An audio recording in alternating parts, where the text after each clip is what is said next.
Hey everybody, this is Zach Allen. This is episode number 4 of the Speed for Your Mind podcast. Today on the show, we have the Director of Strength and Conditioning at Ann Arbor Pioneer High School in Ann Arbor, Michigan, Benjamin Wojtas. All right, Ben, how you doing?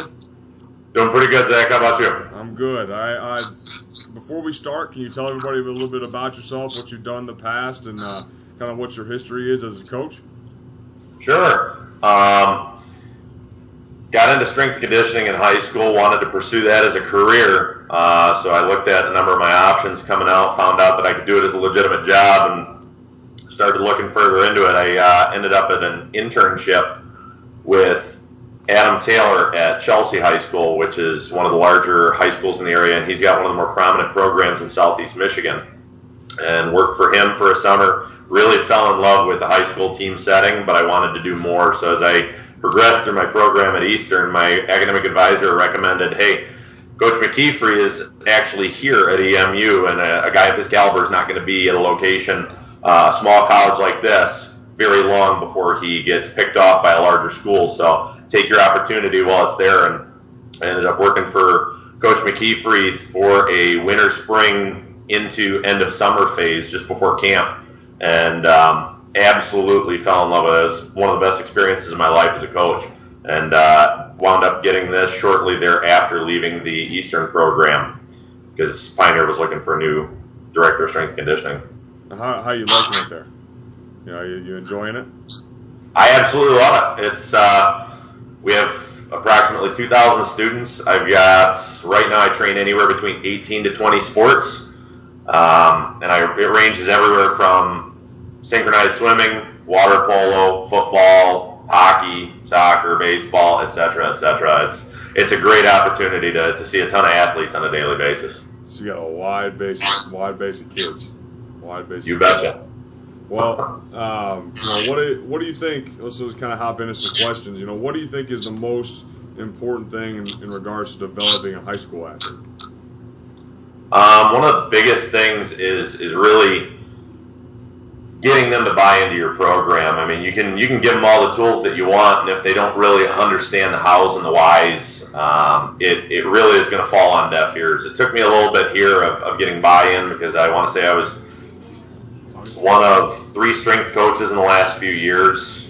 Ryan Pratt, Zach Cook, and one other that left for another local high school. And the kids kind of saw me as, oh, you're going to be here quick and you're going to be gone, whereas I wanted to make this a long-term opportunity to help them develop over a longer period of time. And it's really started to set in where these kids come on a daily basis and they look to get better. They are trying to get into the weight room whenever they can now. So now I'm working at capacity daily, whereas before it was a lot of maintenance, a lot of trying to recruit kids to get in here, and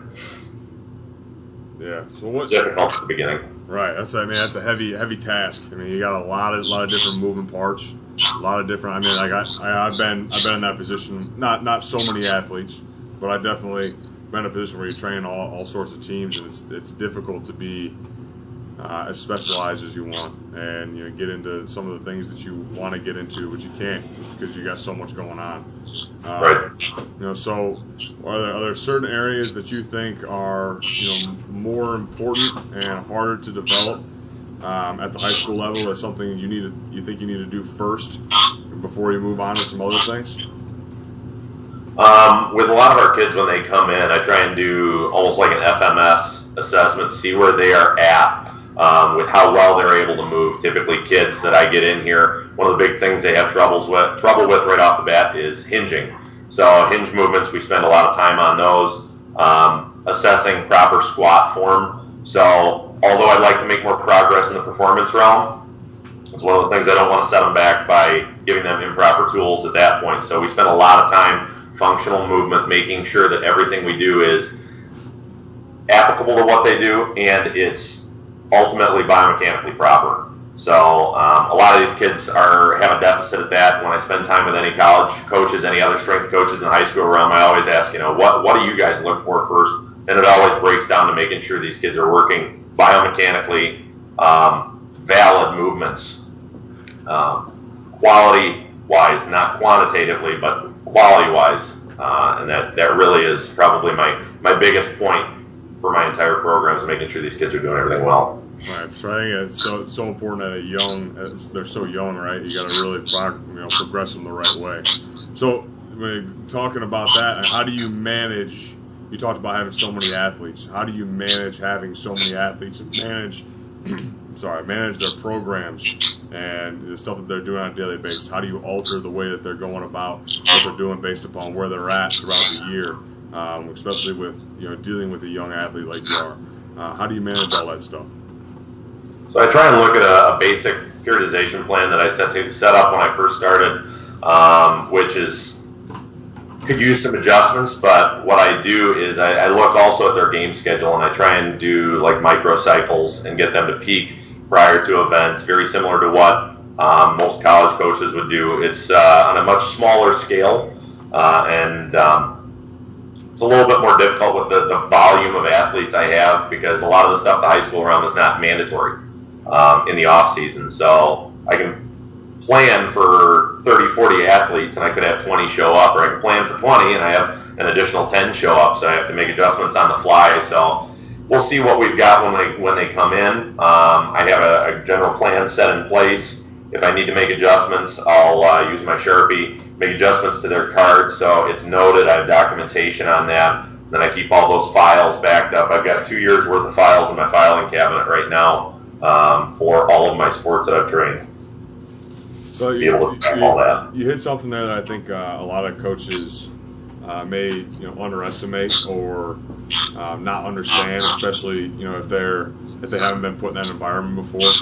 When you have to adapt on the fly, and you have to be able to make changes like this, especially when you're the only person that's dealing with the athletes. I think some coaches really struggle with that. I mean, I've seen it. Especially when I have interns and stuff like that. You know that you have a really good one if you say, hey, I need you to go take so-and-so and so-and-so on this group, and they can go handle it right now. Can you touch on a little bit like how you do adjust on the fly, how you do adapt to some of the things that come at you, relatively fast without being able to be prepared for them?